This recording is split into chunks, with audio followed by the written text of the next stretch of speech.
tornadoes tore through the region on Friday, the last day of summer.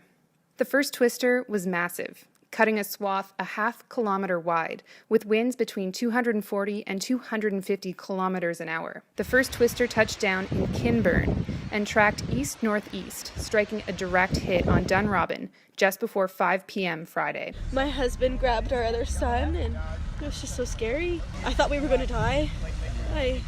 Everything, you kept hearing glass breaking, and then someone knocked on our window to see if everybody was okay. It all happened so fast. Clint and I were home. I was in the basement. He was upstairs.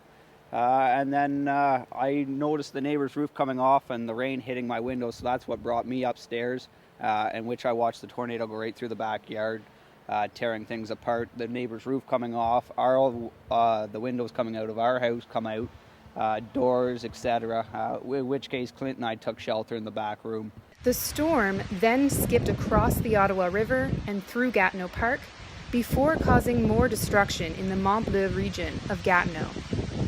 The damage was extensive, displacing upwards of 500 people, many of whom spent the night at an emergency shelter. My youngest, she ran to her bunk bed to take cover under her blanket, and when I grabbed her like this from her bed, this is when she went up. And then this drywall here came down and smacked her down. But so close. The second tornado touched down at about 6:30 Friday evening.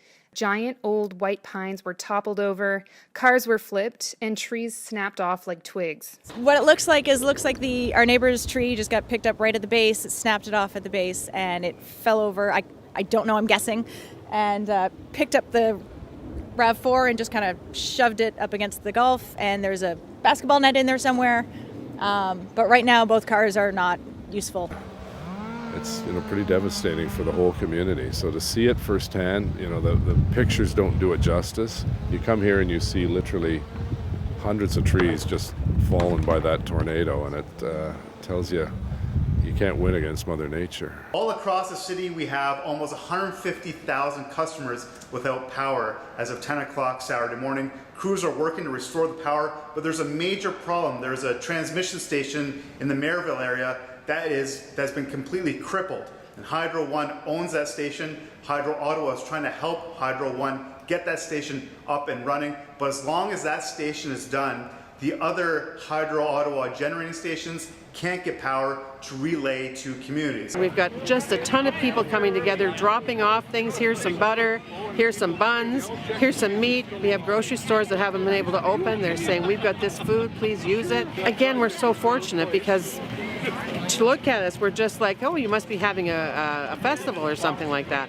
But really, what it's about is bringing the community together. There were no fatalities and no reports of missing people, but 6 people in Ottawa were admitted to hospital, 2 in critical condition. In Gatineau, 14 people were taken to hospital.